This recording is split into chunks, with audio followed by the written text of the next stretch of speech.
We'll step outside Nigeria to the story where President Donald Trump says the U.S. Navy will blockade any and all ships trying to enter or leave the Strait of Hormuz, a vital shipping route. In a separate post, he added that direct talks with Iran in Islamabad failed because, quote, Iran is unwilling to give up its nuclear ambition. Earlier, Iran's delegation leader said the U.S. failed to gain Tehran's trust during lengthy negotiations in Islamabad, Pakistan. Now, the key sticking points involved Tehran's nuclear program, ending funding for terrorist proxy groups, Hamas, Hezbollah, and the Houthis, and fully opening the Strait of Hormuz and charging no tolls for passage. International affairs analyst Stephen Hayes joins me now for more on this development. Stephen, thank you for joining us on the news at this time. Thank you, Veronica. Now, when you look at this move that a lot of persons have called a move with massive global implications, is this strategic pressure, or are we seeing a move for a wider conflict from your perspective? I think we're in danger of a wider conflict. There are some signs that will be contained, but the problem is that Europe, India, China, Japan, South Korea particularly, are all affected by the Strait being shut down. China buys 90% of Iran's oil, and Iran conversely supplies 20% of China's oil, China's energy needs. So that alone is going to put an enormous strain on China. Japan is in a similar position, and certainly it's going to, I think, hurt relationships further between China and the United States as well. So I think it's a very, very risky decision. But do you see Iran backing down anytime soon? That's Iran regarding matters of its nuclear weapons.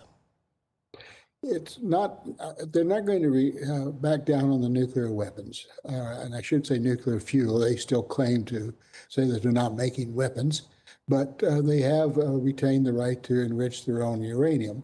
It's hard to argue against that on legal grounds, but the fact is that Iran has in the past threatened to enrich the uranium to nuclear grade bomb material. So I think that is a danger. It's something that I do think has to be contained. But I don't think that they're going to back down very easily on that. I think it's going to be very difficult for us to get that fuel in any case. And I think there's, again, a lot of international legal implications as well. But before we even get to the legal implications, we've got to avoid a super confrontation. Right, now, the matter of trust has been brought to the fore. We're looking at the history between these two countries. Is trust really a currency, a viable currency between these two? No, it's not. There's no trust between the two. There's no doubt about it. We've particularly the Trump administration has no trust of Iran. Iran has been very explicit in their lack of trust in the United States. They felt they were betrayed in their discussions with the emissaries earlier before the war broke out. So we've got to find a way that there's a third party, perhaps, but it's not going to be Pakistan. There's got to be a third party that perhaps can bring it together. But I think it's going to be extremely difficult. If we can avoid a further military attack again, I think it's going to be difficult. Now, beyond the geopolitics, what are the real human costs when you look at the developments around this particular issue? It's hard to assess the human costs. Certainly, there's loss of lives. It was one, but again, in terms of Iran, the lack of development opportunity now, of internal development opportunity, we've destroyed a lot of the infrastructure. It's going to take several years for that to get back. So I think that's going to be a human cost in Iran.